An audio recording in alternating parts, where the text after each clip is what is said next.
Well, good afternoon and welcome to the 2013 IARC Speaker Series, which is a partnership between SAR and the Museum of Indian Arts and Culture.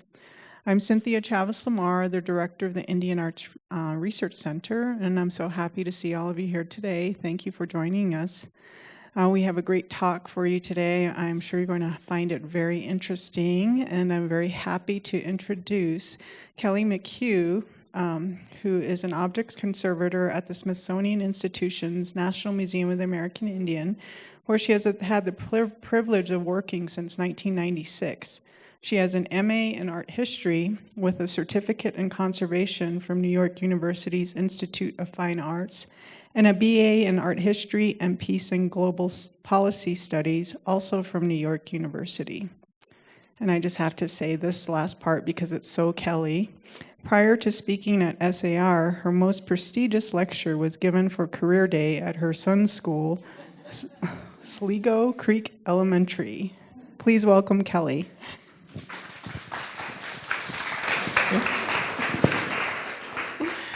Thank you, Cynthia. It's truly an honor to be here today. I appreciate you all coming out to attend the talk, and it's really nice to see so many familiar faces in the audience as well. So the title of my talk today, The Museum's Dilemma, Culturally Appropriate Conservation, was a title that was suggested by the good folks here at SAR. And it's not one that I would have thought of necessarily myself, but I was very motivated to keep it because it provided the opportunity to discuss what is perceived of by many museum professionals as being two factors inherently at odds. And those are adhering to museum or conservation standards and cultural appropriateness. So the goal of the talk today is to identify if a dilemma really does exist for museums, and if so, what it is. Also, we're going to try to understand a little bit better what is meant by culturally appropriate conservation. So I can really only do this through the lens of the National Museum of the American Indian, where I've been a conservator for the last 16 years. So I'll offer a brief history of the evolution of the methodology in the conservation department at NMAI and discuss how we work to achieve the best care for the collection through collaboration. So if we take the point of view that a dilemma does exist, then we need to examine why. Let's look at where the invested parties are coming from.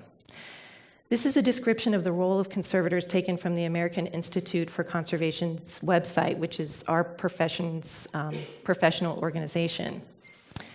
Quote, "Every day the vision of artists, the identity of peoples, and the very existence of history all threaten to disappear. Left alone, old buildings will crumble, the Declaration of Independence will disintegrate, the photographs' faces of battle-weary Civil War soldiers will fade away. The preserving cultural materials of paramount importance, but it still represents complex challenges to our society. Conservation professionals are those who embrace these challenges with passion, commitment, and dedication.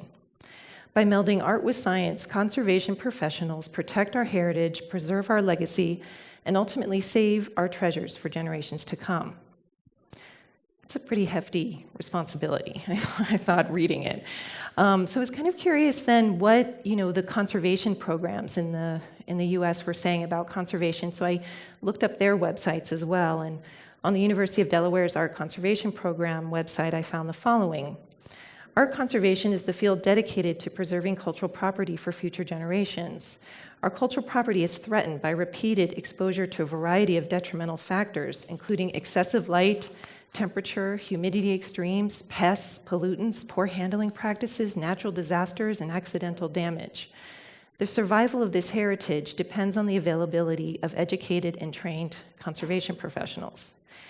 So to be honest, I probably haven't read these kind of general descriptions since I wanted to become a conservator myself 20 years ago.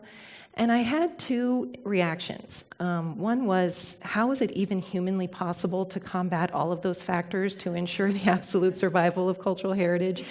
And two, it takes a person with a tremendous sense of their abilities to think that they can. However, you can see in a case like mine, after graduating with a BA in art history, getting 4 years of pre-program experience while taking organic and inorganic chemistry at night, then going to a 4-year conservation program where I received a master's in art history and a certificate in conservation, I was then qualified to consider myself one of these educated and trained conservation professionals responsible for the survival of cultural heritage. So you can see that a person who goes through all of this is hugely invested, and conservators are some of the most dedicated people I know in the museum profession, kind of as a result of this commitment. But here's the rub. When you're dealing with living cultures or living artists, the survival of cultural heritage does not depend solely on the availability of educated and trained conservation professionals. I've often heard conservators say, quote, we are the voice for the objects that cannot speak or advocate for themselves. However, the objects in the National Museum of the American Indians collection have many voices that can speak for them, and the majority of them belong to the communities in which these objects are connected. So where does that leave the conservator? What does our role then become? For the community perspective, I've solicited opinions from my Native colleagues at NMAI. Jill Norwood, who is a community services specialist, presented a poster a number of years ago entitled, "Who's the Expert?" In it, she reminds caretakers of Native American collections that indigenous people have been taking care of their things for thousands of years, and encourages museum professionals to think before they use words like expert or proper care. To quote Rick Hill, who's Tuscarora, some museum people place science as the ultimate human endeavor, above law, above religious rights, or human rights of the Indians. So at this point, I think if we summarize, we could say that the dilemma is centered around authority. Who has the authority to speak for the care and handling of the object? You have two very invested parties interested in that role. The conservator has invested a tremendous amount of time, education, and commitment to earn the position of caretaker, and the tribe who has an inherent right to that role. So if we try to understand then what the term culturally appropriate conservation means, perhaps we can I define it as the inclusion of the tribe in the authority and decision-making process regarding the care, preservation, and presentation of their cultural material. This is centered around the contextual role that the object plays in the community. The relationship between museums and Native people is justifiably complex given the history of collection. If a conservator feels as though they're compromising their training, standards, or ethics, or the community believes that wrongful actions are taken on the part of the conservator given the functional role of that object in their culture, perhaps a dilemma does exist. But my point here today is to say that it doesn't necessarily have to. There is a tremendous amount of common ground in the shared commitment in the care and preservation of these collections. When I say preservation, I don't just mean the tangible. If conservators broaden their perception of what they view as preservation or what they are preserving, it creates space. Space for dialogue, understanding, problem solving, and solutions. In the NMAI Conservation Department, we are trying to find our way to that space, to the space in between. And we're trying to do this through communication. This has been an evolutionary process and one that I'd like to talk about now. So in order to understand the evolution of the Conservation Department at NMAI, it is essential to understand the evolution of the museum itself, as they really are inextricably linked. Some of you may be familiar with the history of NMAI, but for those of you who are not, I'll mention it briefly. George Gustav Heye founded the Museum of the American Indian in New York City in 1916, and gathered during a 45-year period, his collection became the basis of the over 800,000 objects from indigenous people throughout the Western Hemisphere.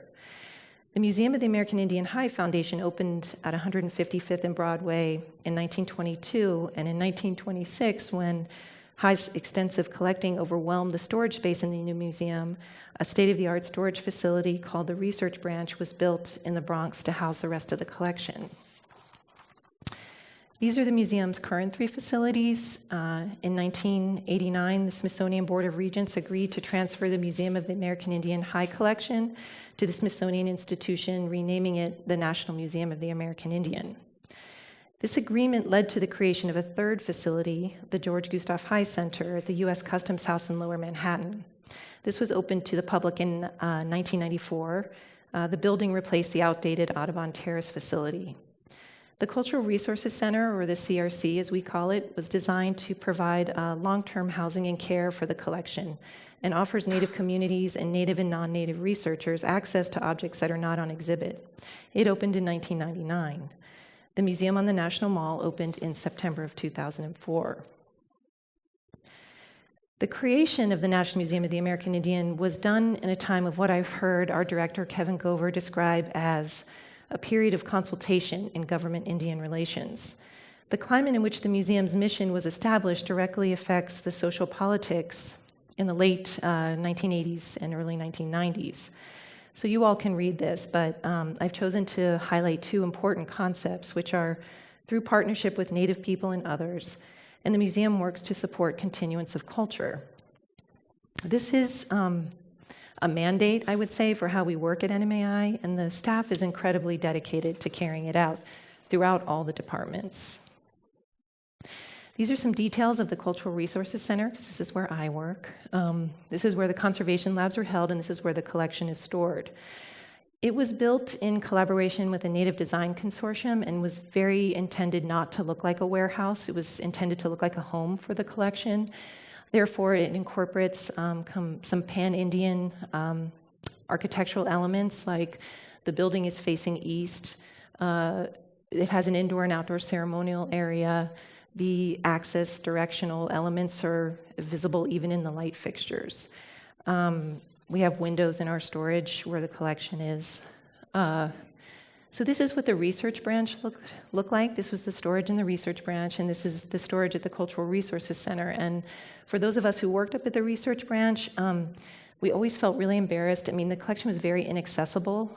You can see just things were stuffed in drawers, wooden drawers from the floor to the ceiling. And so when communities or tribal groups would come to look at their material, we would, pull out the wooden drawer. Everything's like really stuffed in, and we'd look up and be like, no, we're taking really good care of your stuff, and like shove the drawer back in.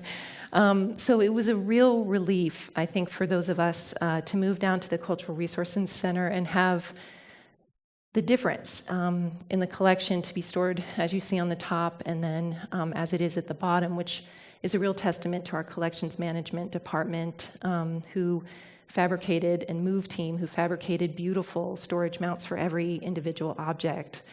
So what this did, aside from showing a level of respect for the collection that it deserved, is it provides access to the collection, and that's a really critical part of the mission. It allows, visibility and safe handling for all the various people who are coming through to look at things. So that's very, very, very important to kind of the day-to-day functioning of the institution. So I'm going to pick up talking about the conservation department pretty much at the point at which we established a relationship with the Andrew W. Mellon Foundation, because that's really where the department's methodology took a right turn, I would say. The conservation department at NMAI has a long history of working with the Mellon Foundation to provide advanced training for postgraduate conservation students. And a very special thanks go to Dr. Bruce Bernstein for his foresight in securing this funding for the NMAI Conservation Department during his tenure as Associate Director at the Cultural Resources Center. Kind of without his initial vision and contact with the Mellon Foundation, this program would not be possible. And I will say this program has been absolutely essential in allowing us to evolve the working practices of conservators caring for Native American collections.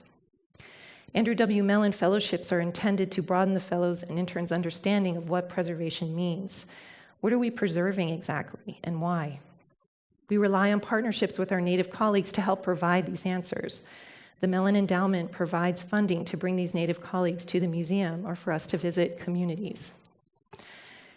So Dr. Bernstein really encouraged us at this point to kind of expand our notion of what conservation meant, what conservation means. And we had the ample opportunity to do this with the preparation of the inaugural exhibits for the mall. It was a very crazy time at NMAI. We were moving the collections down from the Bronx while simultaneously preparing the exhibits to open the new museum. So we conducted over 22 consultations, and we worked very closely with our curators at this point. It wasn't something us as conservators are trained to do, I would say, and we didn't have very much experience. We kind of plugged into an existing curatorial process. The content development for the exhibits was done in collaboration with Native communities, and so there was kind of a logical extension that we would just continue this collaboration down the line of exhibit preparation. So the objects that were selected for the exhibit were laid out, and we would go through each object one by one, and we would talk with the consultants about materials and techniques and how these pieces should look on exhibit, what was important about them culturally, what should they represent. We were really kind of guided to sit back and listen, thus then kind of shifting the authority to the community. And looking back now, I realize that in some ways it was good instruction. It was in some ways a kind of an anthropological approach, and I think that we all felt that we had something to contribute to the conversation, but we didn't have the comfort or confidence or experience to really make these consultations more of a dialogue. So the first exhibit kind of post-inauguration was the Listening to Our Ancestors exhibit, and that was representing 11 communities from people along the North Pacific coast. It opened in 2006 on the Mall Museum and was on exhibit until 2007. So again, this was a community-collaborated conservation approach, and the community selected the community curators that would develop the content and work with the NMAI staff on their section of the exhibit. So this is Barb Kramer and William Waston from the Kwakwaka'wakw, and the Kwakwaka'wakw decided they wanted to represent the potlatch ceremony in their section of the exhibit. So this Hamsel mask that you see here is a very important part of the potlatch ceremony. It tells the story, it's worn during the Hamatsa, which is part of the potlatch. It tells the story of overcoming the great cannibal at the north end of the world, and its name in Kwakwaka'wakw I can't pronounce, so I omitted that for you all, for really the benefit of you all. The dancer wears the mask, which typically would have a red cedar bark trailer, and the dancer would also be wearing kind of red cedar bark regalia to go with it. This mask is actually attributed to the carver Mungo Martin, and it's very unusual to have the artist identified. Most of our collection, we don't know who made the things in it, so it was kind of a rare chance to actually know who the artist was. The community felt that dancing a mask in such poor condition would not be done, and the goal for the exhibit was really to have the mask look as if a dancer was in the mask, and that the cedar regalia, and in the cedar regalia, and kind of ready to dance the mask. So the community was advocating for renewal. Barb Kramer is quoted as saying, "I was unaware of museum practices, and much collaboration and consultation had to happen in order to achieve the refurbishment. Museum practices, as I understood them, were a little more restrictive than what we wanted to do with the refurbishment of the mask. This level of replacement is uncommon in museums, although it's the way we do things in the community to prepare for a potlatch ceremony." So in a way, this did present somewhat of a dilemma for the conservators. The options that were kind of discussed between the community, the conservators, and the curators at NMAI were the following. One option was to leave the mask alone and not refurbish it. The other option was to replace just elements, the eaten feathers, the yarn, maybe put some new cedar bark on the outside of the piece so it appeared kind of refreshed and renewed, but not necessarily removing any of the old elements. And the last option was replacing all of the elements with new yarn, feathers, and cedar bark, but retaining the original material with the documentation of the object. So the decision was made, and I will say I didn't actually directly participate in this project. I was in the lab when it was happening, but the decision was made by all to kind of undergo the full renewal. This is another mask identified as being carved by Mungo Martin, and you can see here kind of what the cedar bark trailer would look like and what the mask probably was originally made to appear like. So the carver Kevin Kramer was selected. He's an accomplished Kwakwaka'wakw carver. He has the proper kind of familial traditional lines to execute the refurbishment of the mask, and so he traveled to the CRC to undertake that, and the refurbishment happened in kind of a condensed period of time. He expressed his respect for carvers like Mungo Martin because they were carving at a time when the anti-potlatch law was in place in Canada, which existed from like 1881 to like 1954.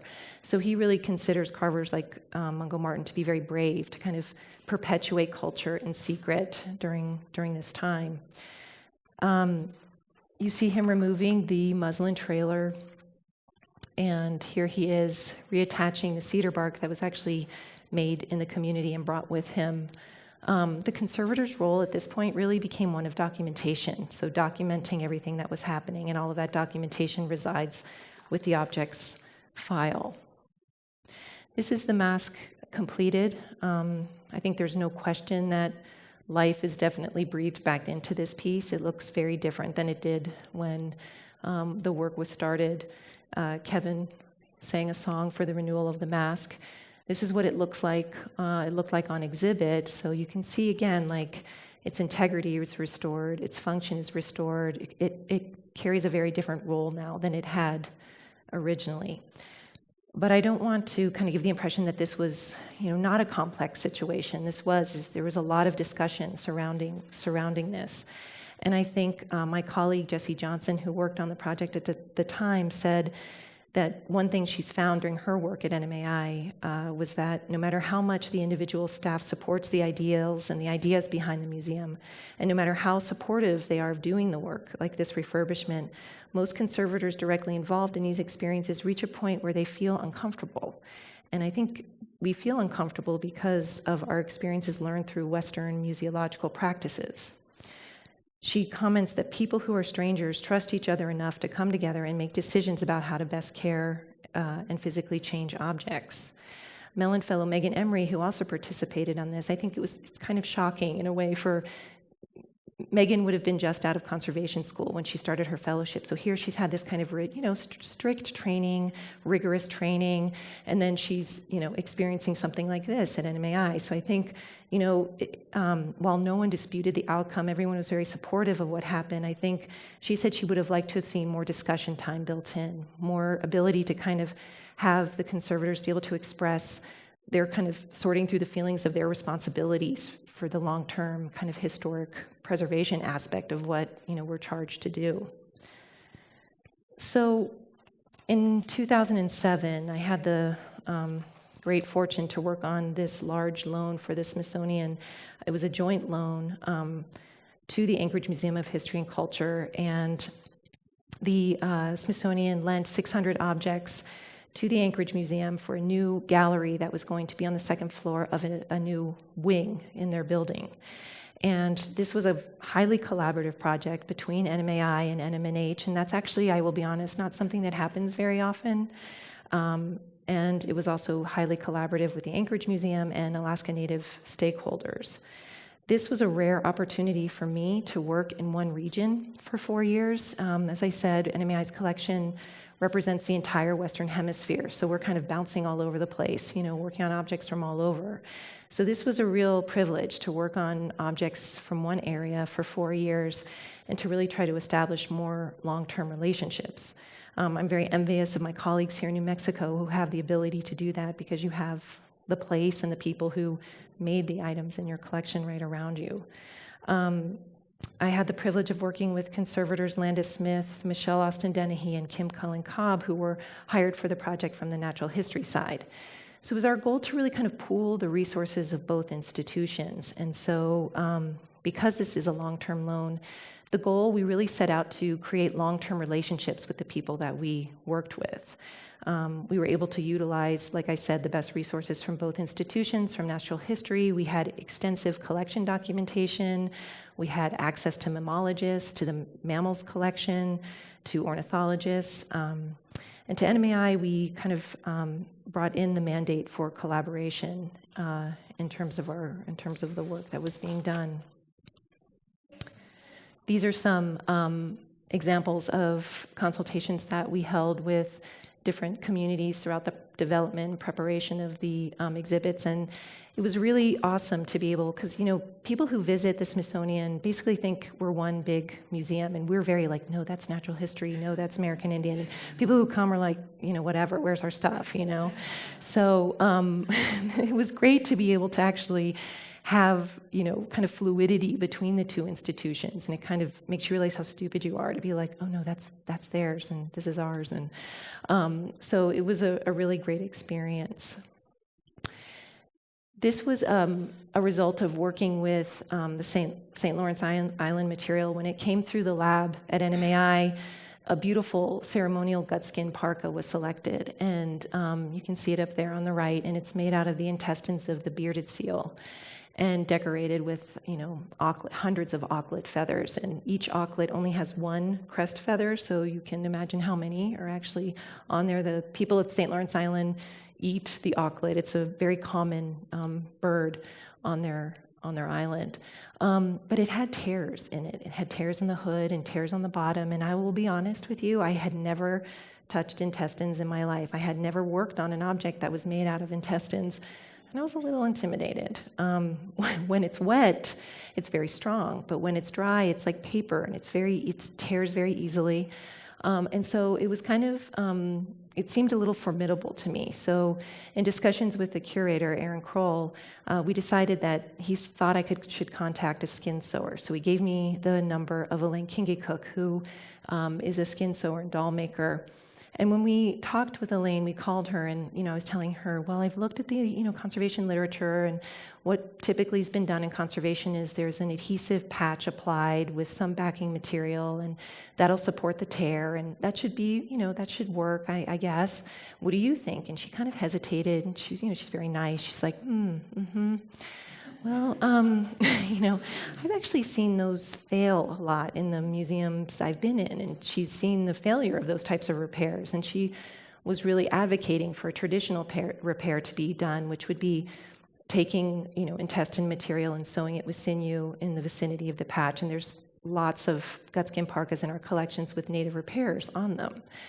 So I was like, yeah, right, I see what you're saying, okay. And she kind of gave me step-by-step directions. And I will say I'm an objects conservator for a reason. I'm a terrible sewer. I hate sewing. So I'm like, do you think you could come to do this, Because it made the most sense, right? So she was kind enough to travel she lives in Anchorage, traveled to the CRC in order to look at all of the objects that were selected for St. Lawrence Island, but to execute the repair. And watching her do the repair was not actually the most interesting part. The most interesting part and the most educational was seeing how she handled the material, how wet she got the intestine, how wet she didn't get the intestine, talking about the strength of the material, just these intangible properties that I could never read in a book, I could never know intuitively. And it's only through her experience, through her mother's experience of working with this material, that she was able to do this. And so we learned a tremendous amount. We had also a great time. She's brought sinew with her, and they use the sinew of the Menke whale typically to do the patch work. And I have a continual relationship with Elaine. I go up to Alaska to check on the objects, but in all honesty, I really feel like I have a partner kind of in this object's care. I know that if something happens to the object when it's on, to this parka, when it's on exhibit, Elaine's there, and I know I can rely on her to kind of take care of it for me. This also gave me more confidence. All of the skin sewers that we talked to were like, what? Don't humidify? Why? That takes a long time. Why would you do that? We just dunk it in a bucket of water. It opens up really quickly, And people would store their gutskin objects folded like this, and parkas would be folded up or rolled, and when they needed to use them, we would dunk them in water, and it's a membrane, right? It's in the body wet. It wants to be wet. So, we started out with a little spray test on the corner, and like, okay, it seems like it's okay. And then we actually, just went for it. We sprayed it with water. I wouldn't advocate doing that for everything at every time necessarily, but this bag could really take it, and it opened up beautifully within a matter of minutes. I will say that the skin sewers, when I talked about humidification, they thought that in some ways that could be a little dangerous because, again, when the gut is dry, it's very fragile. So in their view, you're kind of setting up these differentials of wet and dry in the object as you're humidifying it, which they didn't think was actually the safest approach. Very recently, we had a visit from the Yupik elders who came with Landis Smith and anthropologist Ann Reardon to look at their collections, both at Natural History and American Indian. And these women were incredible. Elsie and Albertina are 94 and 96 years old, respectively. So they, I asked Landis, they were there to look at fur parkas, but I was like, do you think we could get them to look at some Gutskin? And Landis was like, sure, yeah. So Martina John is really still one person who is still making Gutskin Parkas and is really knowledgeable. So while the consultations, they're looking at the collections happened all in Yupik, I was able to ask questions to them, like what mammals did they use? How were the skins processed? How were the intestines processed? What were the sewing techniques? I couldn't understand the answers because they were in Yupik, but it's going to be transcribed. So hopefully soon I'll be able to kind of get their responses. It was a really amazing opportunity. So this kind of consultation, asking people, putting objects in front of people and asking them about that was working fine. I feel like we were, making a lot of progress. It was definitely educating the way we cared for the collection, but I felt like we should have the opportunity to kind of broaden those discussions out. And again, working with certain people like David Boxley over the 3-year course of the loan, we developed, a very kind of frank and honest friendship, but relationship as well, in that he and I had a really honest conversation one day about what are our roles. David is a carver. He has a very accomplished dance group, which you all might have seen at Indian Market. His son Davey is also a very accomplished carver. So we had a group of interns and fellows starting, and I asked David, do you think you could come down? I really want to get the point across to the new fellows and interns that our collections aren't static, that these pieces don't just sit on a shelf, that they have, a larger contextual meaning. And I knew that the conservators coming in, very qualified, very dedicated, had maybe had some experiences themselves or maybe had read a lot about these experiences, but experiencing it for yourself is an entirely different thing. So he was coming to dance at the holiday market, the NMAI holiday market, and had a booth there. So I said, do you think you could bring your masks out to the CRC? And do you think we could just talk about some of these things, the tangible and intangible? And he's like, absolutely, So he comes down, and we just pulled a bunch of Tsimshian things off the shelves of the collection. And what was really remarkable is that David brought one of his blinking masks, and sitting right next to it is a mask that's probably 150 years old. Now, David's story is pretty amazing because he's from Metlakatla, Alaska, and the Tsimshian are not traditionally from Alaska. They're actually from British Columbia. And he will describe his community as being the victims of the most successful missionizing effort. They basically had zero cultural retention. So he's made it his life work to restore that cultural tradition for his community. So he has reestablished potlatch. He's learning the language. He is visiting museums to have access to masks so that he can attach the masks to the songs and the dances that have been lost to his community. So he'll describe the masks in the museum's collection as his elders because he doesn't have anybody to teach him. These are who he's learned from. And so the desire to have access to these pieces, he's grateful for it, but he's also desperate for it. And he and I talked really honestly about this kind of strange dynamic, we're like, I said, I feel like almost like a gatekeeper, and he said, well, you are, in a sense, And I said, but we kind of realized, we need each other. Like, I need him to tell me information about these pieces so I can better care for it. And he needs me because he needs access to the collections to do what he needs to do culturally. So it was actually a very frank and refreshing conversation to just kind of have it out all on the table. What do these relationships mean?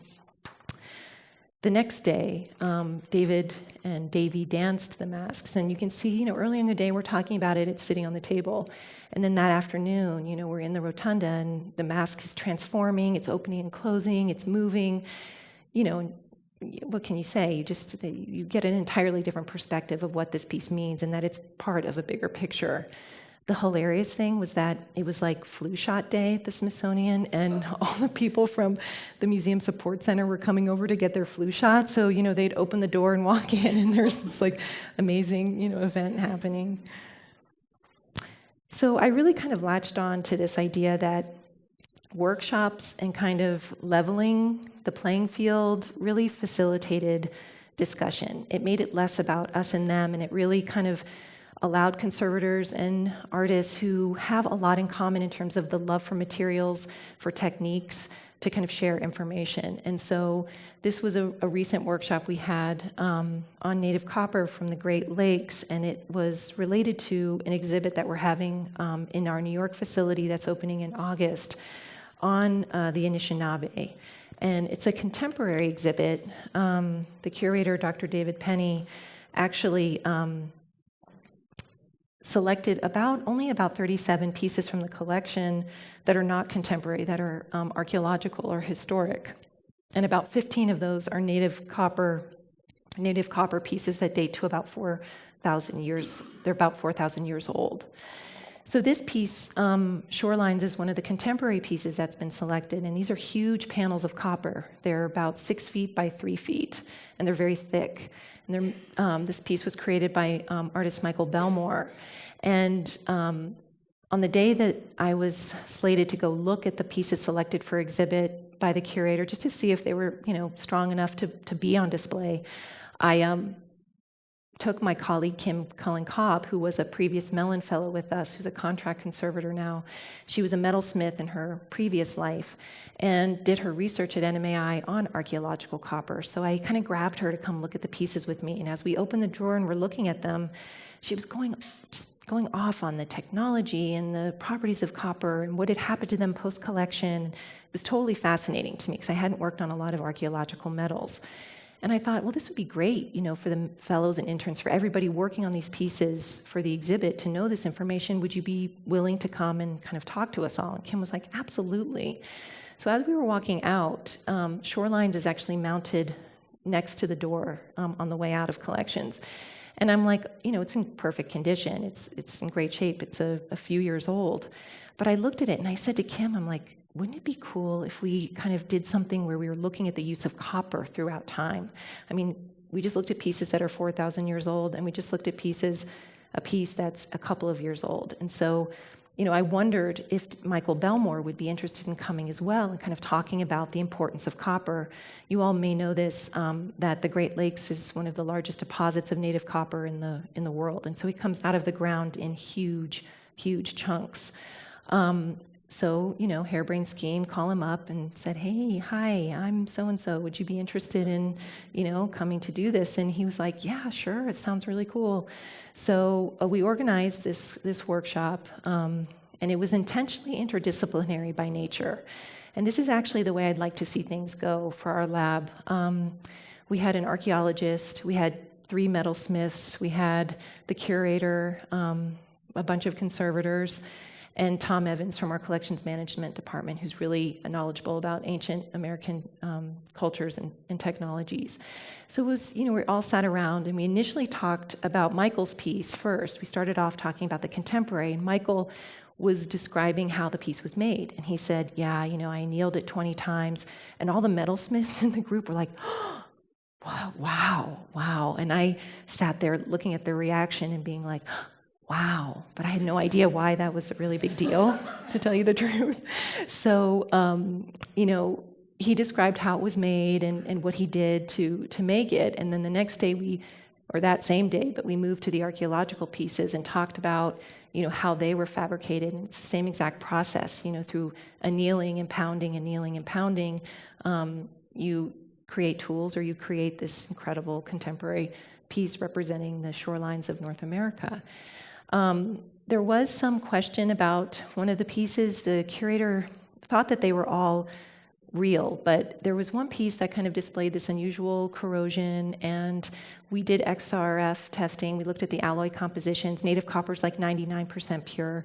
This is 98% pure and just had a higher level of lead in it, which is not necessarily, doesn't qualify it as a fake, but it definitely kind of stood out from the group. So we took the opportunity with all of the big brains in the room to kind of take a look at it. And all the artists who looked at it were, no, this is how they made it.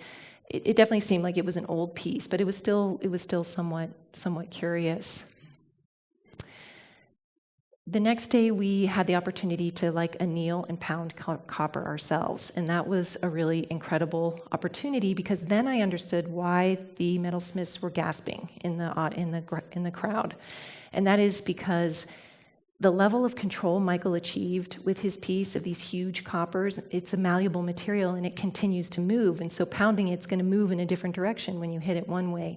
He was able to achieve a tremendous amount of control, both in the structure of his piece, but also in the surface of his piece. And so, I was definitely bowing down to him. And after that, but it also gave me a better understanding to understand what I was looking at. So looking at with the archaeological piece and looking at with his piece.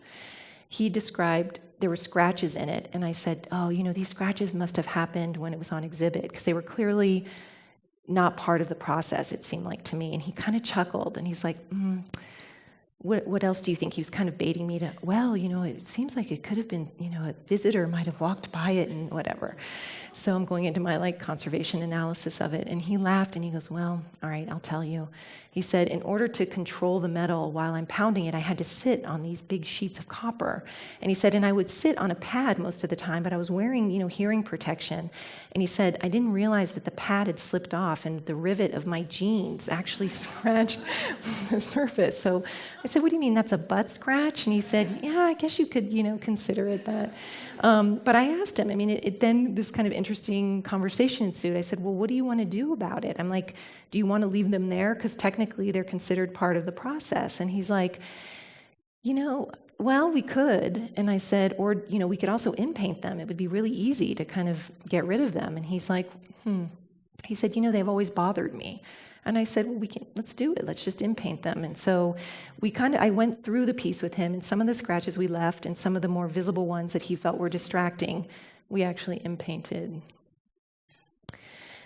So this is obviously familiar landscape to you all. I will say that, I've mentioned it a little bit here, but being physically separated for most of our Native constituency is really difficult for us. It presents a lot of complexities and challenges to kind of make this communication happen. And we do have funds to bring people in, but it's really a commitment. You have to be committed to working this way. So with the help of conservators like Landis, we decided to write a grant to the Cargill Foundation to try to do what I guess you could define as place-based education. So we do the best we can. We have David coming in, David's dancing the masks, but you hear people over and over saying, and you all know this better than anyone, but these objects are tied to their language, their culture, and their land. They're products of their environment. So for us, we don't know what those environments are. So this was a way to kind of help fill in some of those gaps. So Landis actually created an incredible program for us, and we started out by visiting the ancestral site, Pueblo site of Bandelier, with Larry Matewa, who gave us a really incredible talk on the graffiti mitigation that he's been doing there over the years. And Larry's a geek like us. He's super geeky conservator, and so we were talking the conservation language first. What did you use? That whole thing, and then it was really interesting to see the process that they had gotten to through the course of testing all the different materials that would work. And I thought it was really interesting that what worked is what's always worked, right? Like replastering kind of adobe. So that very modified technique, very specialized, that Larry figured out, but it was really astounding. The results were really impressive, and it was really interesting to be there with him and to talk about what the site meant to him as a Pueblo person as well. We were able to spend time with Jonathan Loretto, who we did a firing with, and he was the artist in residence here at SAR. We were able to visit his studio when he was here. He talked about the whole process of making the bobbleheads and making pots, and it's really important for us to see because he purposefully exploded one of the pots and then had a successful firing with the other. And again, we see these beautiful, pristine pots sitting on our shelves, but to realize what it takes to achieve that, you only get from really seeing it. We visited Isabel Gonzalez. We went to a dance at San Ildefonso and then talked with her and her family about traditional embroidery, and then went down to Zuni and visited with Jim Enote at the Ishiwiawan and also with Tony Chavarria. But the two of them had some really interesting and progressive discussions, really thought-provoking discussions. I think both of those experiences with those two people helped us kind of think about where we can go, trying to move forward, always. Also at Zuni, we went out to Hawaku with the Nohohais, with Randy and Milford, and I was participant in a project of sending pots back to Zuni from Hawaku. George High actually sponsored the excavation, and Zuni people would talk about truckloads of pots leaving Zuni and not knowing where they were going, and where they went is the Museum of the American Indian, and so we have a lot of Hawaku material. So being participant in that project of sending the pots back was very rewarding, but it was really important and really amazing to be able to go out to Hawaku and see what that space is and what that spot looks like. We did some slip and painting of pots, and Milford was really kind to cook us a delicious meal after we finished our work. We also did some outreach efforts at the Poe Center and at Haku, and this was like the way I think we think about this is it's our way to give back something. I mean, I'm always struck by how generous people are with their information and knowledge when they come and work with us. I realize that generosity of knowledge is purposely meant to educate us so we can better take care of their collections, right? So this was our chance to kind of give what we knew, to help kind of store and preserve the collections at both these cultural institutions. So the staff at the Poe Center had a previous experience with NMAI Conservators making storage mounts. They were really interested in looking at art in transit, packing for art in transit. So we met and had kind of a PowerPoint in the beginning, and then did some hands-on in the afternoon. And so kind of divided out into three groups, and the group of gentlemen were really interested in doing the art in transit packing, and so we needed something to pack, right? So we usually would be a flower pot or something, and the folks at the Poe Center were like, well, we'll get something, and they bring this beautiful pot. It had a crack in it, and we're like, we can't use that, you guys, that's too nice. And they said, no, we use it as a pencil holder, it's fine. So we were like, okay, so, went through the principles, packed did the packing, and then I was saying, we were all saying most of the damage that occurs with art in transit is that, it falls off the truck from like a 3-foot height. And, the guys are sitting there shaking their head. They're like, and I said, so, Pete McElhenney, one of our Mellon Fellows who's from Ireland, was like, we could do that. We could actually drop it off of 3 feet and see what happens.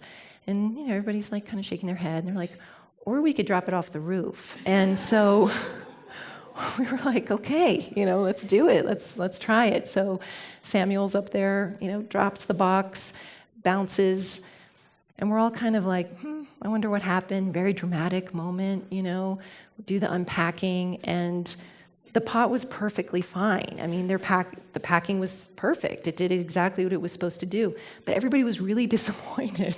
And I said, no, it's like that's the point. You guys, you succeeded. That's what you're trying to do. That's awesome. But anyway, there were also incredible storage mounts made for some of the objects and collections when we were there, and it was, I think, a good experience for everybody involved.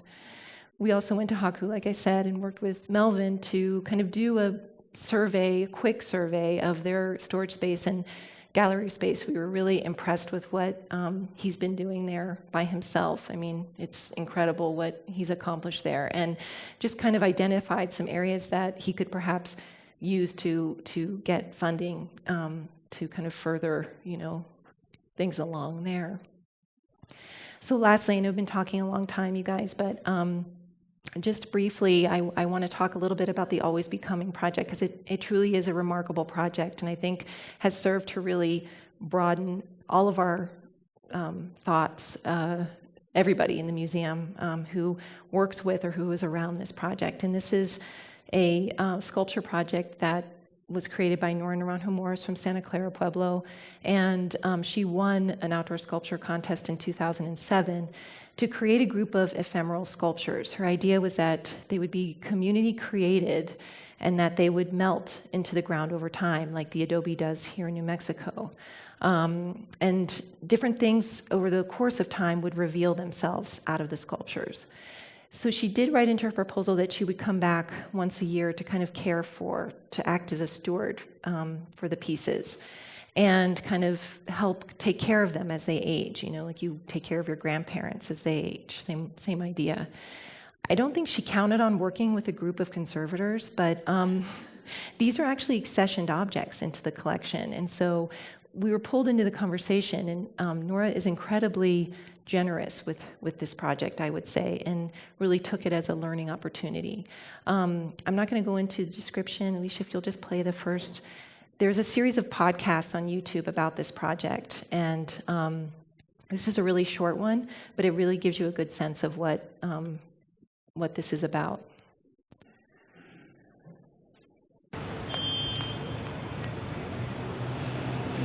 Oh, what a beautiful city! Oh, what a beautiful city! Oh, what a beautiful city! 12 gates into the city. Hallelujah. It was very apparent that early on in the planning stages of Always Becoming, there was a demand from this concept that there be a sense of inclusiveness. Inclusiveness in terms of people, meaning it was not just a Pueblo idea, it was an intertribal idea, it was a people idea. And without the help, obviously, of all of these people that became the Always Becoming community, there was not going to be a peace. My name is Grace Randolph. I'm a Kinawampanoag from Martha's Vineyard, Massachusetts, and I work with visitor services at the National Museum of the American Indian. Like every day I walk to work this way, every day I'm gonna walk to work and I'm gonna think of the project. So it's just a neat connection I have to like the physical landscape that I didn't have before. Even when I'm not working here, you know, it's always, for at least the next 10 years, it's gonna be there. And even when it's gone, I'll still think about it. So. My name is John Watson from Lee Summit, Missouri. Been here twice or three times now already to watch you work. Really? Yes. And have you seen a lot of progress? Oh, much progress, yes. From Friday until today. It's always changing. It's always changing. And that is the family, is that right? That's correct. And this has got to be a woman. Yeah. How did you? Well, my wife, my better half said it was a womanly shape. Uh-huh. And I had to agree. Yeah. But I don't know what the lodge is. Well, it's a combination of feminine and masculine, because in the interior is a mud form that is very feminine. Mm-hmm. And then on the outer portion, the teepee shape is more masculine. The pieces themselves, just the artwork, they're so symbolic in so many ways. I think they really reflect a lot of us as human beings, and also in a cultural context, in that we're always changing ourselves. And so it was just really wonderful to be here and be part of that process. I think through the process, people start to understand the message. Just to look at the materials, for example, they understand, this about balance of life, and since all the materials are organic, and so they start to understand, the message about this project. Bring it in the east, bring it in the west, bring it in the north, and bring it in the south, making it 12 gates into the city. Hallelujah. Okay. So I did not participate in the creation of the pieces, but in the care of them, I think I'm always struck by the fact that these principles that were really important to Nora and to the project, the inclusiveness, community engagement, all follow through in the care and stewardship of these pieces. Like I said, Nora comes every year. These are some images from the workshop we had with her last year. And for conservators, it's this very liberating, like first hesitant and then liberating experience, because here we are literally collecting little pieces that fall off of things and putting it in frag bags and keeping it with the object. And huge parts of these sculptures are falling off, and that's what they're supposed to do. And when Nora comes, she'll say, okay, take the chisel and chisel off, all the adobe on this side. And you're like, what, really? Wow, So you're first very hesitant, and then you understand what your job is, and you do it. All of the adobe's kind of regenerated and reused to sometimes resurface the pieces. We don't really know what Nora's going to do. We keep in touch with her throughout the year through email and photo documentation. She's very interested in how the sculptures interact with the human and animal and plant world. And as you can see from people's various reactions to them, they very much do that. It was really funny. She includes us in the artistic process too, which is not something we as conservators are typically a part of. So she'll say, "Do you think that looks good?" And you're like, "Yeah, I think that looks good." But it was really funny. This one panel looked like it could probably withstand another year. So she said, "What do you think? Should we leave that panel up?" And I said, "Yeah, I actually think it could make it another year." And she kind of looked at me and shook her head, and then she just went over and ripped it off. And she's like, "I don't think it's going to make it another year. I don't like the way it looks." And so we kind of laugh about those dynamics. I mean, I'm sawing off part of the sculpture with a Japanese hacksaw. This is not activities we as conservators typically do. But I think what that does for us is it allows us to examine at what point does an object freeze in time? I mean, I think the Kwakwaka'wakw mask was a good point in that.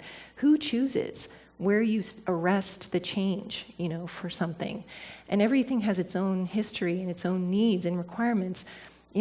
In her kind of decision to make these ephemeral sculptures, she frees us as conservators from our obligation to make something last forever. And it is a very freeing experience to work on them. At the end of our work on the sculptures that year, Nora took off the side of one of he's called Dad, the teepee-like figure, and it revealed this beautiful nest sitting on this viga. We were all really excited. We're like, "Oh my God, isn't that incredible? Look, this bird's using this as a home, da-da-da. That's great." And we thought, the nest had been abandoned. So we leave, and the next morning we come to clean up our tools, and there's an egg in the nest. And we were like, "That wasn't here yesterday, right?" And everybody's like, "No, the nest was empty. The nest was empty." And the poor robin was probably looking at us destroying her perfectly, created habitat for her having her baby, and we just completely destroyed it. But it was a very kumbaya moment for all of us working on the project. We were like, "Look, this is a sign. Look at how great this is, all of us coming together." I'm not going to tell you what happened to the egg because it's very distressing. Yeah, it didn't make it, actually. We think a rat might have gotten it. But for a while, it was this really beautiful, beautiful moment. When we came back in September, Nora was having a show at her gallery on Canyon Road, and she was really excited for us to come and see it, to look at how her work had evolved since doing Always Becoming.